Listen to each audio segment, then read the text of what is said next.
Good afternoon. Today is Wednesday, the 1st of November, 2023, just after 1 o'clock. Welcome to UK Column News. I'm your host, Brian Gerrish. Delighted to be joined by Alex Thomson from the Netherlands, bringing us Eastern approaches. We've also got Debi Evans, our nursing correspondent, with us. Plus, we have a guest today. Now, I'd just like to say the weather's a little bit blustery in UK, so we've got a little bit of a grey background. I'm just commenting for our New Zealand audience, but for you, especially if you're watching from New Zealand, I've put on a bright tie. Well, Debi, let's bring you in straight away, and we should all relax because we can trust the government, and the government is going to trust AI, and AI is going to look after us. Good afternoon. Yes, that's very true. And, today I'm going to be asking some questions, and I recommend that we all ask these questions because we know we've got regulators, but we know that regulators don't regulate for a start. But nobody can even determine the definition of artificial intelligence yet. So if we can't even define it, we can't regulate it. So basically, it's a free-for-all.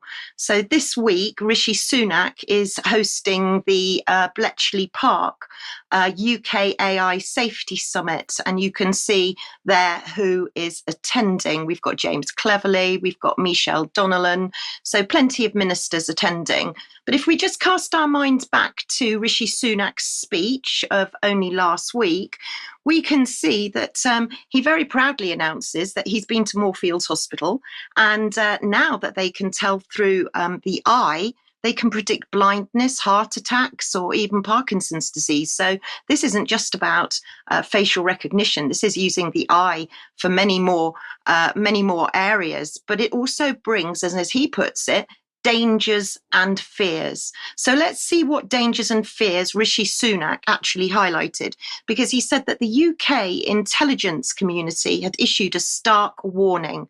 And those warnings I've highlighted in red. So you might want to freeze the screen for some of them. But basically, they're saying that if we get it wrong, AI is going to make it easier to build chemical and biological weapons. It's going to make it easier for terrorists to use AI to spread fear and destruction. Criminals could exploit AI for cyber attacks, disinformation, or even child sexual abuse.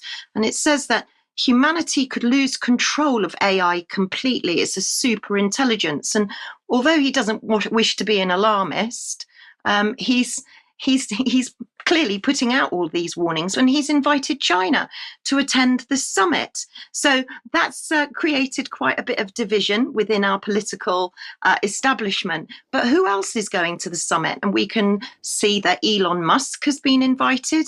And I think Rishi Sunak's very, very pleased that he's managed to book Elon Musk for this. But let's see who isn't coming to the summit. So Joe Biden apparently is trying to beat Rishi to it. He wants to talk about AI safety, and he wants to talk about AI surveillance. But he's going to send Kamala Harris anyway.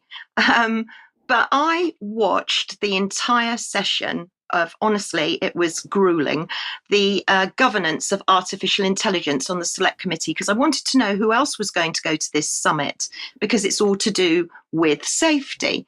And if we skip on to the next slide, you'll see that the people that were invited to give evidence were Dame Melanie Dawes, Chief Executive of Ofcom. We've got Will Hayter, Digital Markets Unit, Competitions Market Authority, John Edwards, the Information Commissioner Officer, Kate Jones, Digital Regulation Cooperation Forum. So we've got 4 regulators giving evidence at the talking about safety and regulation of AI. So when they were asked in the inquiry, were they going to be attending the summit? The answer was unanimous. And I just snipped a little bit of the transcripts. I would advise anybody, if you've got the stomach, to go and listen to that 2 hours inquiry. It talks a lot about the online safety bill, a lot of what Mike Robinson's been talking about. And there is a transcript available for it if you need it. So they're not going to go. They're not going to go to the summit. clearly there's no regulation. But how can we see AI play out in our everyday lives? So I went to the Department of Health and Social Care and I looked up to see what they were doing with AI, and they seem to be wanting to speed up lung cancer diagnoses. So 21 million is being allocated to 64 trusts. Is your trust included? Here is a couple of screenshots just to show you the trusts that are included. Now, freeze the screen and you can see whether yours is included. And there's a next screenshot as well of a few more trusts that are involved in this. And also you'll see mention of the MHRA, and they're going to be in a partnership with governments and regulators, and they're going to be involved in the whole advancement of AI to make sure that we get things first. But do we trust it? Do we trust AI? What are they actually doing with it other than cancer care? So I went to the Innovation in Health and Social Care report, to their media fact sheet, and I'm just using that slide to navigate you to go to look. Because if you go further into that, you can see that they bring out a blog, and on their blog, they're showing where they're spending this £21 million. So how are they using it? It's not just cancer. Let's look at a few of the applications that they're using it for today. So this is Brainomics, which analyzes brain scans of people who have had strokes. So this is all about prediction. This is all about the interpretation of scans. However, are they the right interpretations? There's also one called Carry, which is heart AI, heart scanning. Now, this is going to be giving a risk of, are you likely to have a heart attack within the next 8 years? Well, are you going to trust AI to tell you that? There's also another one, Project Osiris, which is talking about AI being used in radiotherapy, and also glucose monitors. Now, again, are we going to trust the AI? Who is programming this AI? We're even talking about arm monitors and glucose monitoring. And the next one is SHREWD, which stands for Single Health Resilience Early Warning Database. And this is tracking patients across a hospital. Well, I would say actually it means spying. And it doesn't stop there, because AI, and this next paper was back in 2018, but this is asking how AI can improve end-of-life care. And there's this paper and there's a following paper that people can go look at, because it looks as though we could be looking into, are we over-treating people? And there was a recent study from the Karolinska Institute in Sweden, and I haven't put a screenshot of that up, but I'd advise anybody to go and look at it. Are we over-treating people? How do we get sick? When do we get sick? How badly sick do we get? How bad does it get before AI predicts our end-of-life care path? A lot of questions there, a lot of debate. Be very interested in everybody's views and thoughts. Debbie, thank you very much for that huge number of questions. And I feel that the acronyms that they're using particularly creepy. I don't get a sense that this is about people using real human skills to help their fellow human being. There's something much darker on the move. Now, of course, we've seen terrible things happening with people in the care system as it exists, never mind that we get AI coming in. Let's bring our guest on, Jacqui Deevoy. Welcome to the UK Column News, Jacqui. And you're going to tell us a bit about your work and what you're seeing as the huge risks to people in the system. Yes, good afternoon, and thank you for inviting me on the show. My name is Jacqui Deevoy, and I've worked as a freelance journalist for over 30 years now. In the last 3 years, I've been investigating euthanasia in care homes and hospitals. Now, I know that's quite a difficult thing for a lot of people to get their head around, that it's actually happening, but it is. So it's all began when a man came to me 3 years ago to tell me that his relative had been killed in an NHS facility. And so he had a huge pile of incontrovertible evidence at the time, which I went through with him. And it was pretty obvious that that is exactly what happened. His loved one had been actually killed, drugged to death in an NHS facility. Now, at that time, my own dad was in a care home. And I just found out that he'd had a DNR put on his file. That's a do not resuscitate order, which at the time were being put on, there were blanket DNRs going on. They were being put on people in care homes, people being admitted into hospital who are over 60. I spoke to several whistleblower doctors at the time about this.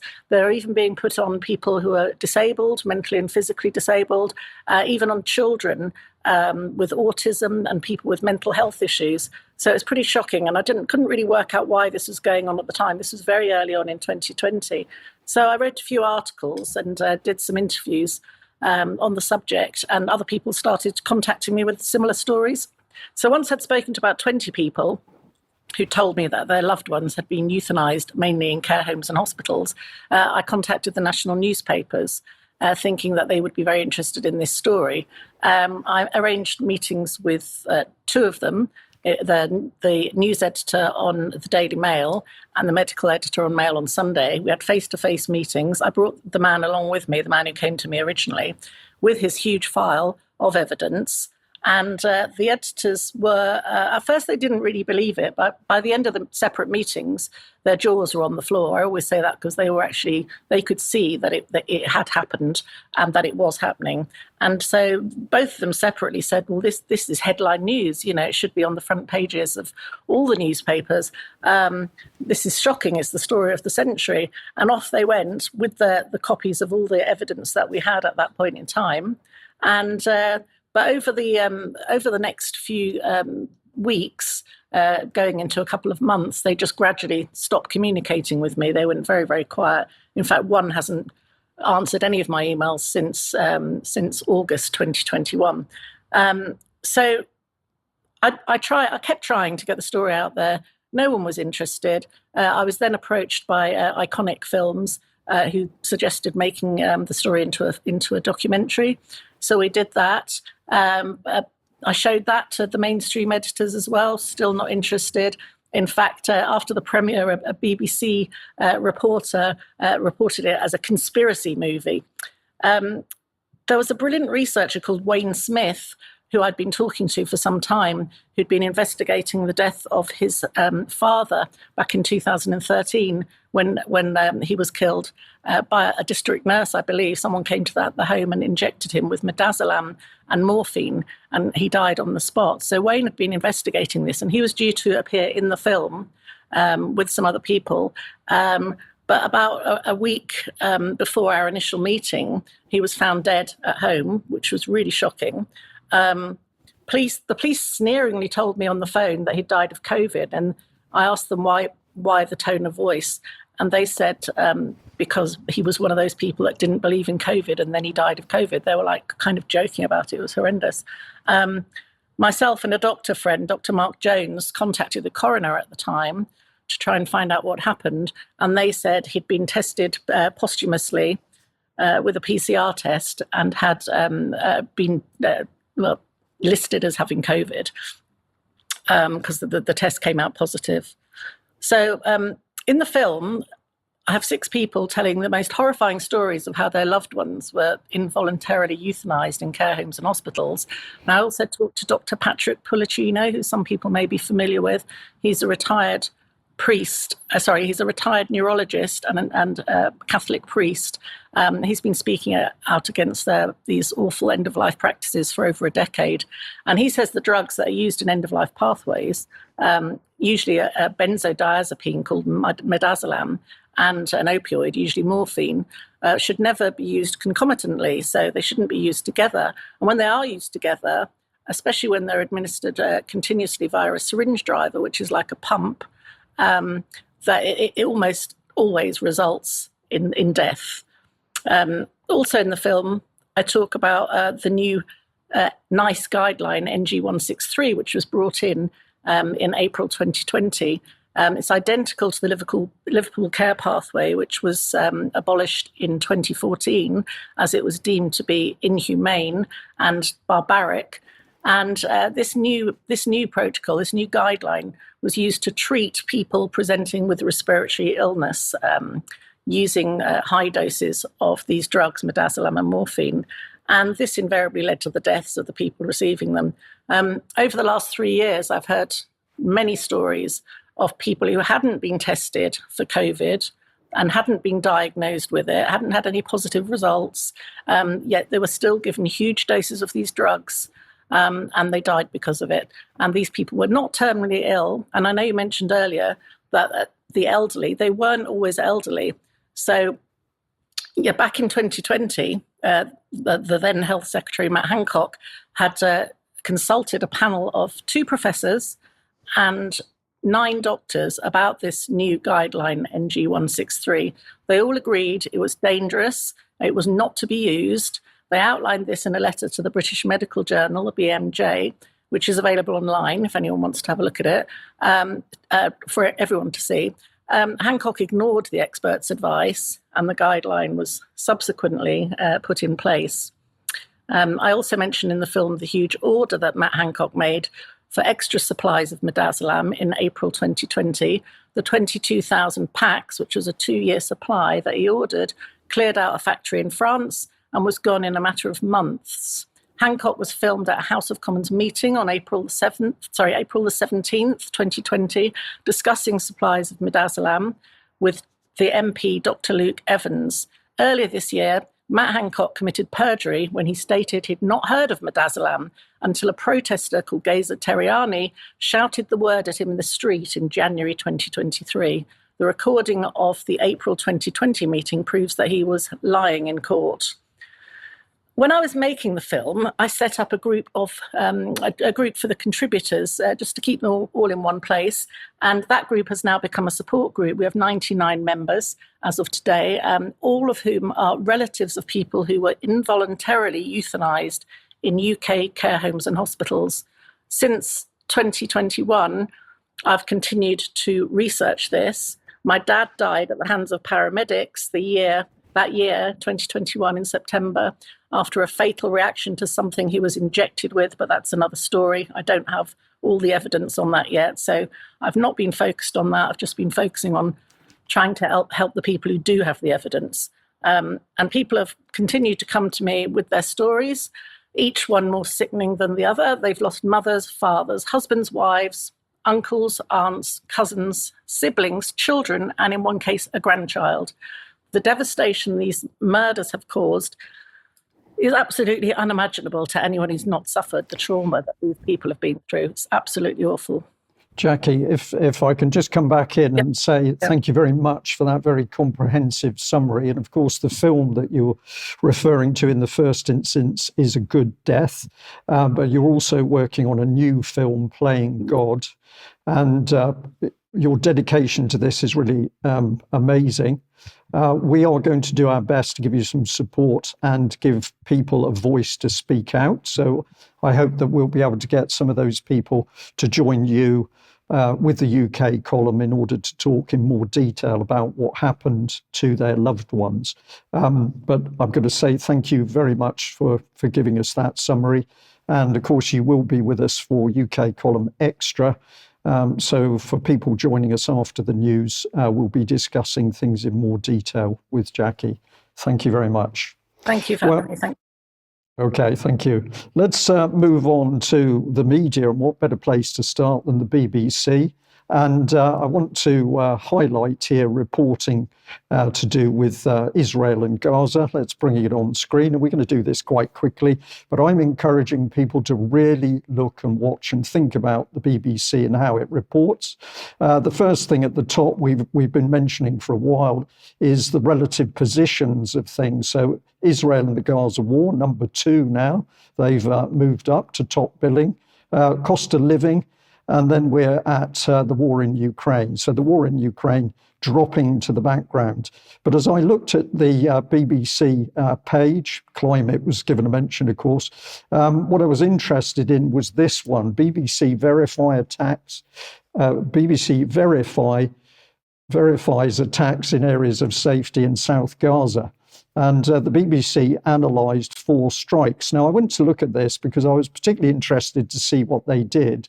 This is another part of the main part of the BBC webpage, and I couldn't help but notice how they do it. So we've got a picture of a huge bomb crater, but there's nothing about deaths in the headline. It's strike leaves massive crater, whereas the small text says, well, at least 50 people died. So the BBC manipulating people who are looking at its material. But here's the BBC Verify segment, and I'm going to say, because I've only got a short time to do this, encourage people to go and read it for yourself, because it's very important that we know exactly what the BBC said. But the point of what the BBC was doing, as you can read if you freeze the screen, is that they were checking what had happened in cases where there'd been Israeli bombings and people had died, because they felt that there were cases where people had moved to safe areas on the instructions of the Israeli, but subsequently those areas were bombed and people died. These are the 4 areas and 4 circumstances that the BBC decided to look at. And if you go into each of these, you'll find that the BBC team clearly have concerns that people were advised, often through social media, although we know that at one stage the Israelis had shut down social media, people were advised to move south in Gaza or move from one area to another area. They had just done so when there was an attack, when bombs fell in those new areas, and that resulted in casualties. Now, basically, this is just one of them, Khan Yunis, on the 10th of October, and Israeli fighter jets struck here. But the point that the BBC makes, and I'll do it quickly by showing you this image, is that on the left-hand picture, with a map of city areas, there's an arrow showing the direction that people were invited to move to safety, taking them to a more central position. And no sooner had they done so than there was a massive strike which caused huge casualties, as we can see in the right-hand figure. And the BBC went through the remaining 3 examples with similar sorts of analysis. And I think it's very important we recognise that the BBC is starting to do this. Here is the IDF response. And if we just highlight it a bit, it said that it cannot provide any further information regarding these specific locations. It had called on civilians in Gaza to move south for their safety, but will continue striking terrorist targets in all parts of Gaza. It added, in accordance with international law, the IDF takes precautionary measures in order to avoid damage to the civilian population. These measures include warnings before strikes in cases where it's possible to do so. So that was the response from the Israelis. Let's just have a look at this little film clip here where there's comment about bombing by one of the IDF spokespeople. We were focused again on our target, a senior commander, Wolf, and we'll be updating you with more data as the hour moves ahead. But even if that Hamas commander was there amidst all those Palestinian refugees who are in that Jabalia refugee camp, Israel still went ahead and dropped a bomb there, attempting to kill this Hamas commander, knowing that a lot of innocent civilians, men, women, and children, presumably would be killed. Is that what I'm hearing? That's not what you're hearing, Wolf. We're focused on this commander, again, who you'll get more data who this man was. Killed many Israelis. We're doing everything we can. It's a very complicated battle space. There could be infrastructure there. There could be tunnels there. We're still looking into it, and we'll give you more data as the hour moves ahead. But you know that there are a lot of refugees, a lot of innocent civilians, men, women, and children in that refugee camp as well, right? This is the tragedy of war, Wolf. I mean, as you know, we've been saying for days, move south. Civilians that are not involved with Hamas, please move south. About the civilians there, we're doing everything we can to minimize. I'll say it again. Sadly, they are hiding themselves within civilian population. So there we are. The advice is please move south, but even the BBC has had to admit that when people have done that previously, they've then been attacked and bombed. Alex, let's welcome you to UK Column. Great to have you back with us. Now, you've got a little bit of film footage here of somebody who's been interrogated by the Israelis, and they're speaking out. What have you got to tell us? I've decided to go only for a still, Brian, because I thought that if I were to pick out a section of video, it would perhaps give an incomplete and therefore misleading impression of what is in the video clips. So before we bring it on screen to tell people what has been going on, Shin Bet is the Israeli Domestic Security Service, the equivalent of the FBI or MI5, although it has rather more powers than either of those. And Shin Bet has been bearing the brunt of the blame within Israel itself, as far as I am understanding it, although I'm not a specialist in that region, but I'm reading this widely, for having failed to foresee and forestall what was going on in Gaza in the lead up to the 7th of October attacks. Now Shin Bet has come up with a video of about 12 minutes, we'll bring that on screen now, which consists of spliced together interviews of perhaps 5 detainees, all wearing these dark brown detainee sweatshirts, I would call them. They're certainly not jumpsuits. I want to use accurate language. And they are all being interviewed, according to the on-screen time and date stamps, it would be a week after the attack, so mid-October, but it's just been released now. The upload I'm sharing here is a re-upload by Jonathan Sacerdoti, and that will be in the show notes. The first surprise is they're all being interviewed in office settings. There is a difference between them all, Brian. Some are in a more comfortable furnished setting like this and are not handcuffed. Others are handcuffed. 1 or 2 have deeply blooded white T-shirt sides. You could say, if you were cynical, that's because Shin Bet wants to show off that they're fresh captives. I don't know. It could indicate they've been in their clothes for longer. Some are handcuffed, as I say, some are not. Most are looking down and dejected like this. I'm no expert in whether people have been tortured or not. I did rub shoulders quite closely with the specialist interrogators for that part of the world within the British and American intelligence system. 15, 20 years ago, they were considering making me one of their own. The vetting officer said, no, it's too risky with your backstory. But I have mixed in that milieu. I would say, and I should also mention that the language is accurate. Again, Arabic is not one of my main languages, but there are always people in such situations saying this is fake subtitling. That very, very rarely happens, except when people make silly claims about what Putin said. Subtitling in Arabic and Hebrew is almost always painstakingly accurate. You have to look levels deeper than that if you think a spin is going on. What I take out of it is that these men were genuinely perpetrators of the attacks. They do confess with prodding questions, but no browbeating going on in the interview setting itself. They confessed that they had been told either to massacre women and children or to take as many as possible captive, being offered the prize of an apartment for each one they took back, and to use them as human shields. In the second half, they are given even more leading questions by Shin Bet in Arabic. Obviously, they're using the native language of the detainees, and they're being asked first, who do you think's responsible for this attack and new war? And as if on cue, they name the well-known leaders of Hamas who are in exile now in Qatar and Turkey.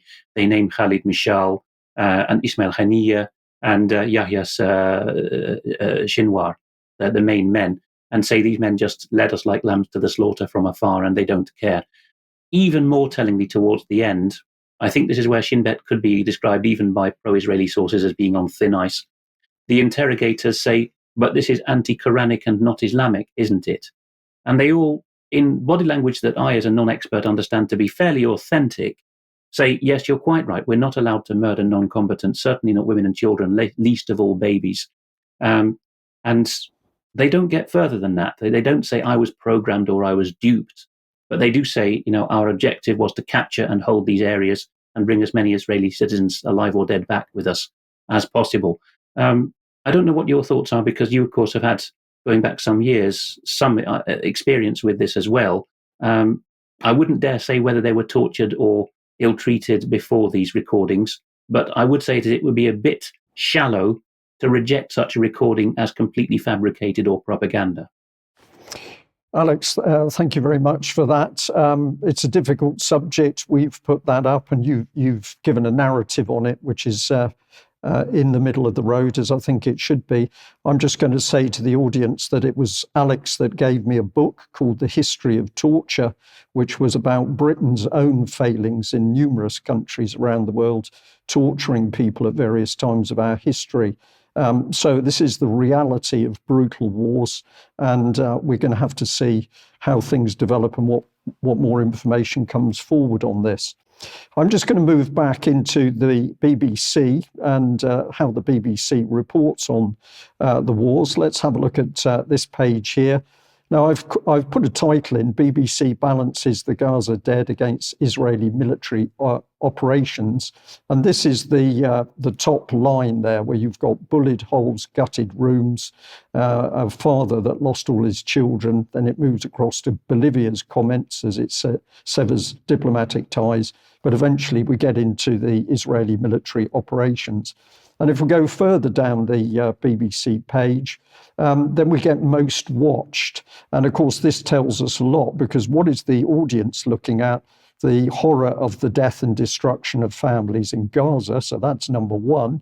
They're also looking at the bombing going on, number two. But then we can see how effective the BBC is, because three is utter dross, in my opinion, which is to do with Cliff Richard mixing up artificial insemination and AI. But this is the level of audience that the BBC has themselves created.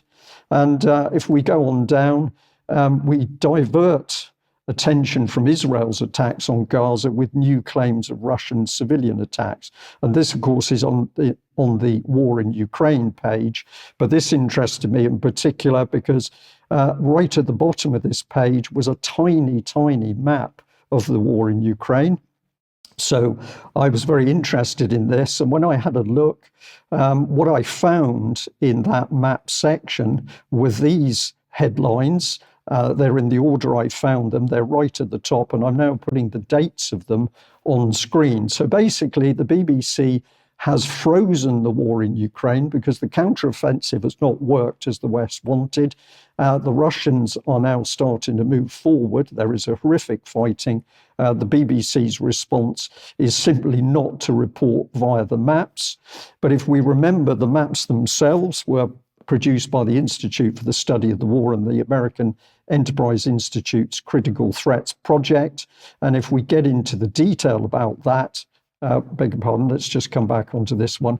If we get into the detail of that, we will see that this is to inform and educate policymakers, intelligence and military communities, and all interested citizens who need to understand the nuances and scale of threats to American security. So the BBC is following American policy, but they're doing it in a slightly devious way. And if you get into AEI itself, you can see the sorts of things they cover here, from prosperity to protecting national security.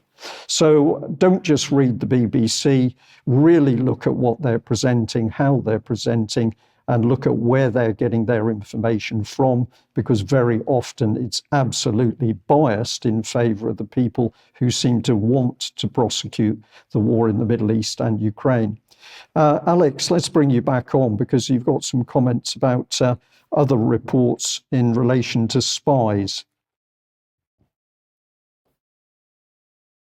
I've lost your sound. Beg your pardon. This is something that I never thought we would see, Brian. This degree of sloppiness, or otherwise, it could even be wanton malice at play here. Intelnews.org is reporting that an ex-Russian spy, which is a bit of a brief description, it's actually a man who's been working for both Latvia and Russia and spying on each on behalf of the other over the decades, and finally was turned by the British, called Karpichkov, living in Britain for 30 years now, and now subject to an extradition request by Latvia. It's reporting that he is able to sue the British government in a court ruling for revealing his identity. This is the jaw dropper, really, for anyone who's been in particularly in the former Soviet context, the most sensitive of all. The idea that an identity could be blown like that is quite something. And if we just bring that back a moment and look at the second paragraph, we're talking here about the closest thing Britain has to an FBI, a national crime agency. Somehow they've got stuff which should only be on MI6's books, unless it's to do with the witness protection or new identity side of it. But by blunder of extreme magnitude or malice, who knows, the National Crime Agency told the Latvian extraditing authorities requesting his extradition from Britain, by the way, this is a former spy that we're harbouring. This breaks the lifelong pledge that MI6 gives. It pledges that it will look after the dependents if a service like Russia does manage to murder you in exile afterwards. I fail to conceive of what has gone on here, but I mention it now not just because of its own staggering nature, but because it seems to be the latest in a series of cases where whether Britain is in or out of the EU is irrelevant. We're still in the European arrest warrant by virtue of the Home Office wanting it specifically. We went back into it under Theresa May, actually, even before Brexit. With that in place, there's a number of cases where counter-terrorism stops of people arriving in Britain and European arrest warrants involving either Britain or continental countries being accused of, surrendering somebody to other countries just because of journalism or for championing a cause like the Palestinians. All of this is being blamed these days on Schengen or the European arrest warrant, and there's no substance to it. And I know I have some good sources that are helping me from time to time on this, and I'm sharpening up my understanding that particularly when Britain seeks to shove the blame on the European arrest warrant, there is a great lack of candour there. There is no provision in the EAW for a pro forma data share. So there was no field that the Latvians submitted to the Home Office or to Britain generally saying, indicate here whether he's a spy. That must have been shared voluntarily and in a free flow text field. The mind boggles, but watch this space because we see a lot more of this mistreatment of people, former spies, very severe case if that's happening, but journalists, activists, those who are anywhere in between. And I don't buy any of the blame being shifted to the European arrest warrant or to the Schengen data system. Okay, Alex, Tangled Web, thank you very much for that. Well, let's move on. And as we always say, if you like what the UK column is doing, then please support us, join us and subscribe because that gives us the financial backing to do what we're doing and to expand, which many of you say you want us to do. You can also assist us by going to the UK column shop. We've got the new MHRA Not Fit for Purpose t-shirts out. And we're also going to say to you, you've got the opportunity of lifetime membership gift vouchers there, which may be an attractive option for Christmas. Share the information. This is very important because this is why we're putting the material out. And I'd also like to say, do visit the website. Many people are still not doing this, but there's some fantastic information. I've had a lot of complimentary emails to my interview with Ben Rubin, where we were talking about the common purpose agenda. And also we've got a really good article, part 5, What Are We Doing to Our Children? The Ceaseless Drive to Sexualize Young Children by Hugh McCarthy. So get on to the website and have a look at those articles and please share. And Debbie, let's just bring you up for 10 seconds on your blog, Windy Weather. Yes, my blog.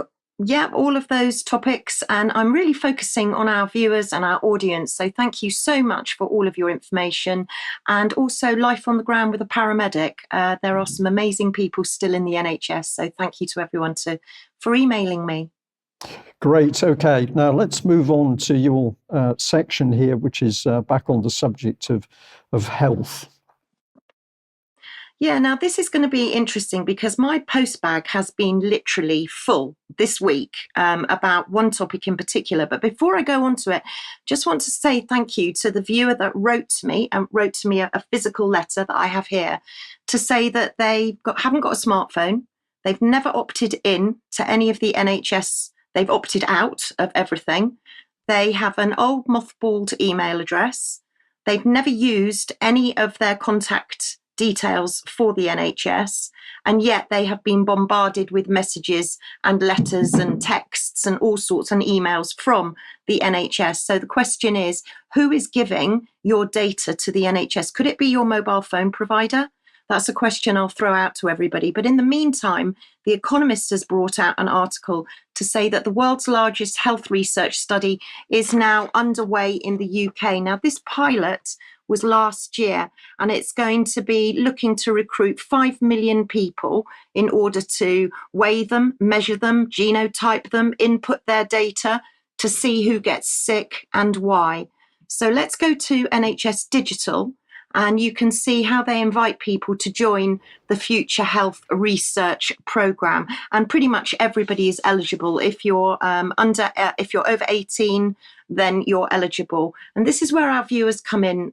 I'm so valuable and so grateful, because not only do I receive emails, but I do receive letters. And thank you to Dot, who sent me this letter that many people seem to have been receiving. And this is from Future Health. And you can see that it's signed from Ali Raghib and Professor John Bell. We've spoken about Professor John Bell many times. But basically, they're inviting residents to take part in this huge study, talking also of blood tests and analysing your DNA. So it's there right in front of your face.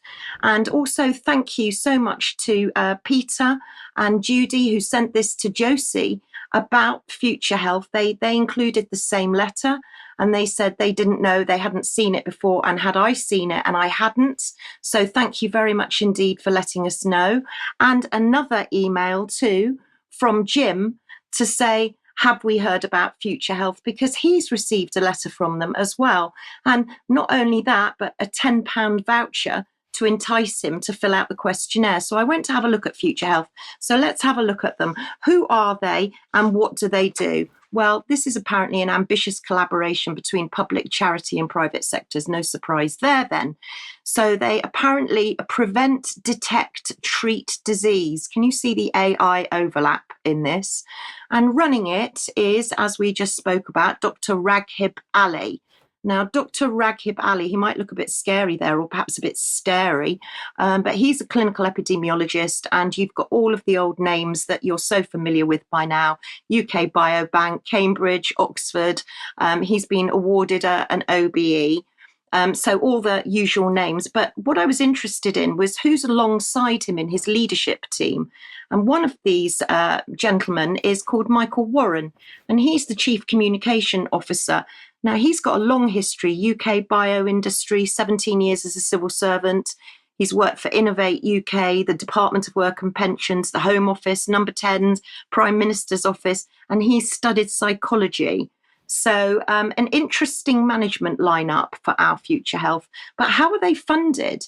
So when I went to look at their funding research, I saw that they'd received 79 million from the UKRI, and they've also received 160 million from leading life science companies. So who are these companies, I ask myself? Well, it didn't take long to find, again, the same old names. And if you just flip to the next slide, I'm sure you'll recognise a few. Here you go. You've got Amgen, AstraZeneca, Biogen. You've got Pfizer down there, Roche, lots of pharmaceutical involvement there. So this is who is wanting to take your data for our Future Health.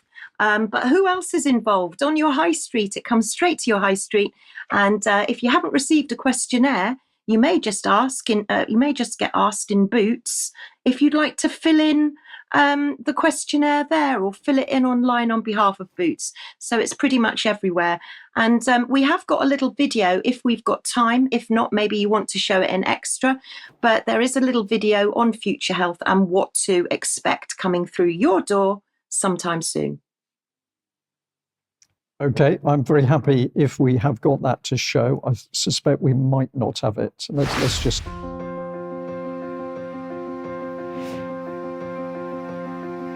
Our Future Health is designed to be the UK's largest health research programme. Our goal is to transform the prevention, detection and treatment of conditions such as dementia, cancer, diabetes, heart disease and stroke, so future generations can live in good health for longer. This film is part of a series designed to answer common questions about the research programme. All the films are available at ourfuturehealth.org.uk. Our Future Health is building a very detailed and highly secure database of health information that could hold the key to life-saving discoveries for decades to come. As more people take part and our database gets bigger, researchers from around the world will apply to study it. An Access Review Committee made up of experts and members of the public will carefully review every single one of these applications. They will only approve health-related studies that are for the public good and that come from legitimate organisations. Many researchers will apply to use the database to look for patterns in the data, searching the information for clues about human health and disease. If you provide a blood sample, researchers will analyse the natural substances it contains. In the coming years, researchers might find that the levels of a particular substance in blood are an early indicator of disease.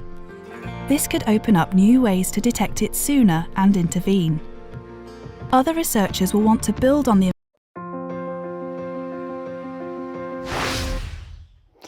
Well, there we are, So Debbie. there you go, researchers from around the world. Where is your data going? And again, my final message would be #just say no. Just say no. Thank you very much. Well, let's go from one video where we should just trust people in one scenario, the NHS and its partnerships. But let's go into another video with another person we should apparently trust. Let's have a look at the Home Secretary in action. Well, are you confident that the Met, specifically the Met in terms of the London protests, is doing everything it can to enforce the law robustly enough? Or do you think that certain regulations around extremism and terrorism need to be changed or modified, as the Met Commissioner seems to be suggesting might need to happen? Well, first of all, let me explain what we've seen over the last few weekends. We've seen now tens of thousands of people take to the streets following the massacre of Jewish people, the single largest loss of Jewish life since the Holocaust, chanting for the erasure of Israel from the map. To my mind, there's only one way to describe those marches. They are hate marches. Now, secondly, the police and the Crown Prosecution Service are operationally independent. So it's not for me to provide a running commentary on the specific legal decisions that they are making in real time on the ground. But what the police have made clear is that they are concerned that there's a large number of bad actors who are deliberately operating beneath the criminal threshold in a way which you or I, or the vast majority of British people, would consider to be utterly odious. Now, we keep our laws under review, and if there is a need to change the law, just as we did in relation to Just Stop Oil protests last year, I will not hesitate to act. You referenced chanting. Is it your view that the chant that we hear at some of those protests, from the river to the sea, that one, is anti-Semitic in all contexts, and do you think people should be being arrested for chanting that? As I said, I'm not going to get into matters which are operationally independent for the police and the Crown Prosecution Service. They need to make those decisions based on the facts and the evidence as they see them. But I have made my views clear. These are hate marches, and the police must take a zero-tolerance approach to anti-Semitism. Well, no messing there. Hate marches, and we must deal with anti-Semitism. Alex, if you were able to hear that video clip, what's your thoughts? I'm just going to add, I dislike the fact that we have these little secret meetings, then we're going to do something to put the boot further on the public in UK, but we don't want to talk about it. But what was your own take? For full disclosure, I moved in the same circles as Suella, she was then Fernandez at St John's College, Cambridge. She was in the Conservative Association together with my roommate. I wasn't a member of it, but she's well spoken of. And I think that you could say that there's a fear and a kind of imperative driving her to say this. She's, well regarded as a legal mind. And she said twice, she's given, for foreign viewers who won't know the constitutional context, she's given the absolutely correct procedure, which is that the chief constables, who at law are magistrates, run the police, run the constabularies in the counties independently, and that the Home Office can only coordinate and guide, the same as the sentencing guidelines for the judiciary. It's a funny British fudge so that we can say we have independent policing and courts. everyone knows they take orders from the Home Secretary in practice. Right? So she's gone through all those motions, but it's not that long ago, is it, Brian, since Mike reported on this programme that the Home Office, the same lady, Suella Braverman, had written to the Chief Constables with the same buzzwords that the interviewer there was coming out with, context. It's a very fashionable thing to say these days. You can make anything seem to be anything else if you say context, provide more context. She's saying in a missive to the Chief Constables, which has gone on before this interview, in some contexts, chanting from the river to the sea or flying a Palestinian flag will be hate. And then she gives the clincher at the end. She says, zero tolerance to anti-Semitism. That's the order again. The Chief Constables will do and will trickle down their forces that if they know what they're good for, is what's good for them, will implement the arrest first, ask questions later, as seen with very peaceful protesters at the coronation this summer. The same British fudge is going on there. Palestine will be free from the river to the sea. What do you do with such a quote? You can't get inside the people's minds who say it. That's the core issue. And I'm afraid this is just the latest and most contentious example of how the whole Western world, particularly English and Scottish courts, now are saying we determine contexts. And that goes back to the stage of arrest. Never mind what the Public Order Act 1986 or equivalent outside England and Wales says about there must be grounds for an observer of reasonable firmness to take great umbrage and feel very upset. No, that all goes by the board. And in the case of the David Icke hearing with the Dutch courts, they're even more knee-jerk. They say it doesn't matter what you meant by it. It's, we have to protect the people who say boo-hoo easily. And that philosophy's come through to the whole of the West now. And Britain is particularly disingenuous in how it applies it because our legislation is very strict on paper and our jurisprudence on how to interpret that legislation. You have to show that you have an evil mind, a mens rea, to be prosecuted even to be threatened with arrest by constables. But no, in practice, if you fly a Russian flag or a Palestinian flag, they'll come down on you with the postmodern stuff about context. So little time for it, really. Not a bad woman, but in a bad system. And I would imagine she's being put under huge pressure to follow the diktat from above. Now, very quickly, I just wanted to put alongside that an event that happened back in 2021, April 2021, and that was that the BBC, of course, failed to report a huge protest up in London. I emailed Tim Davie to ask him why the BBC failed to report this protest when there were hundreds of thousands of people, all races, colours, ages, religions and backgrounds. What happened? Well, a huge silence. So we chased him up. Freeze these so you can see what we talked about, but I put a bit of meat behind my email back to him and prompted for that reply. Well, I did get a reply. But what did he say? Dear Brian, I am sorry, but I do receive hundreds of emails on numerous topics. As much as I'd like to, I simply cannot reply to them all. However, the team will always give you a response, which of course they didn't. So basically, the BBC solved the problem of crowds which are disagreeing with government policy and disagreeing, in this case, with matters to do with vaccine and public health by simply not reporting it. Alex, we'll come back to you because you've got some comments here from Holland.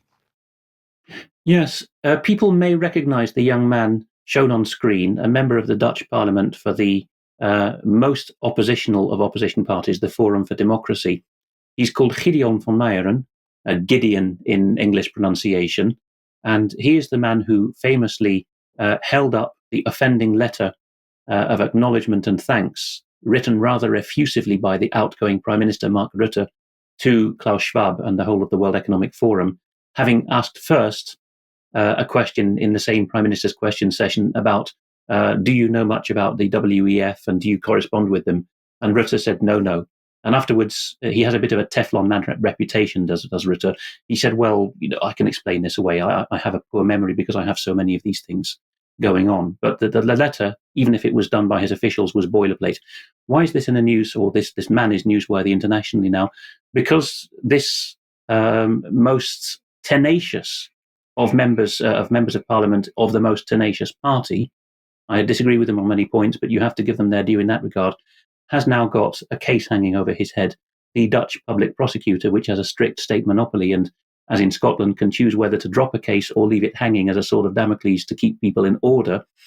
They've now said, a year after the complaint was made, that in a podcast of last year where Mr. von Meyeren said a very classic Anglo-Scottish American thing, actually, although it's very offensive to the Dutch ruling class, but a very standard thing for any Anglophone, which is that ultimately, if peaceful means don't get us very far with protesting, we have to use our weight of numbers to get the government out, which the Dutch have done enough times over the centuries, by the way.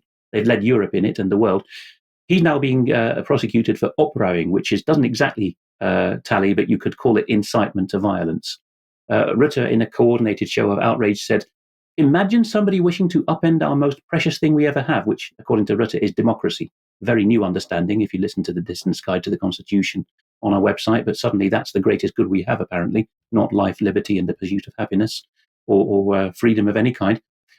So von Meyeren had these charges against him announced by the public prosecutor just before Dutch Prime Minister's question time at 1 o'clock on a Tuesday, with all the cameras already lined up in Parliament for that. So he thinks it's extremely politically motivated, and I think you can't really fault him there.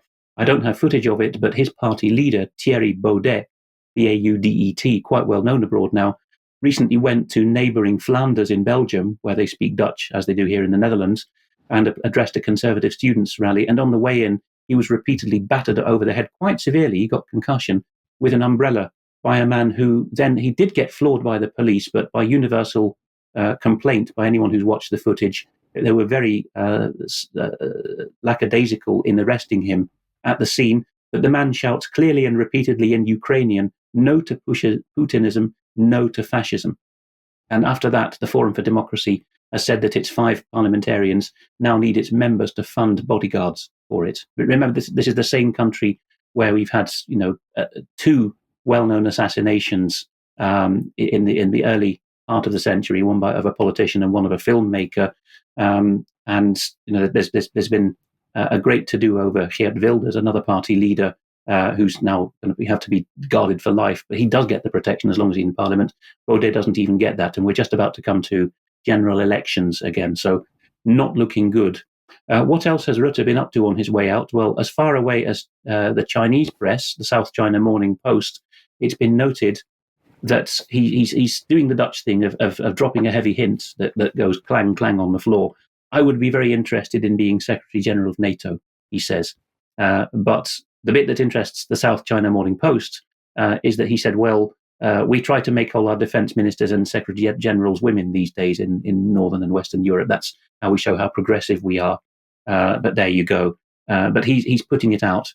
And Eva Vlaardingerbroek, well known to some viewers because of her British appearances on GB News, comes out with this, which I have to say, the sentiment behind it is broadly shared in the Netherlands, not just by the narrow supporters of the Forum for Democracy or the particularly severe opposition types. She says, Dutch Prime Minister Mark Rutte has announced he's available for the position of Secretary General at NATO.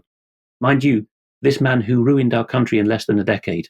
He sold our country out to the globalist agenda, flooded it with migrants, ruined our economy, and is the man behind the destruction of our farmers. And I would interpose, this is Alex speaking now, that the 2014 referendum on the EU association agreement between Ukraine and the EU, which was forced by Dutch law, requires that as well. Let's go back and read the rest.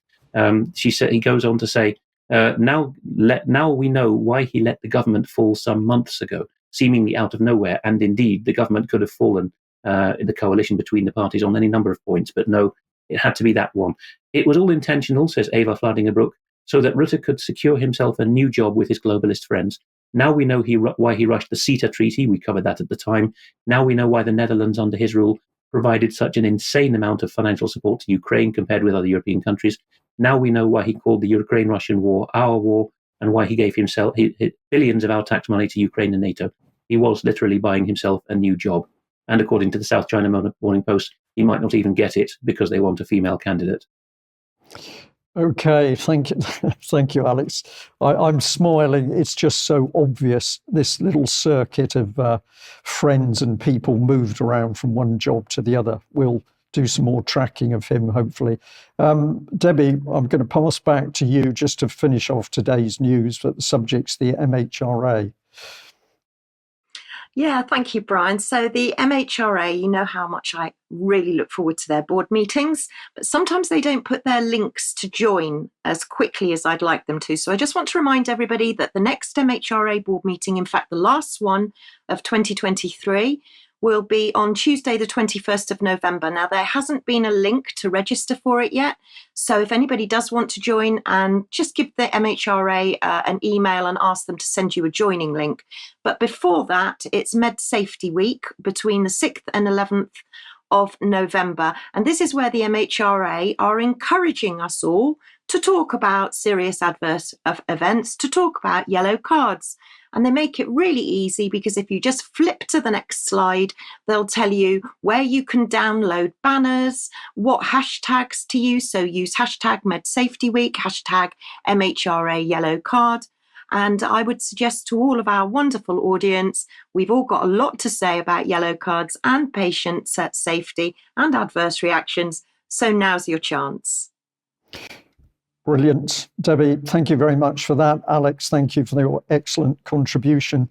Well, we've ended on the subject of the MHRA, so I have to say, get into the UK Columns shop and treat yourself to a June Rain t-shirt, because it makes a statement and it helps us, and that allows us to do more reporting on these terribly serious issues of pharmaceutical products, the lack of regulation and damage that is being done to people not only in UK but worldwide. We must leave it there. Thank you very much for joining us. Still got that stormy cloud in the backdrop here for UK, but that's life in November in Plymouth. But that's today's news. We will be back for extra time in a few minutes. If you're a subscriber, join us then. Otherwise, we'll see you on Friday. Bye-bye.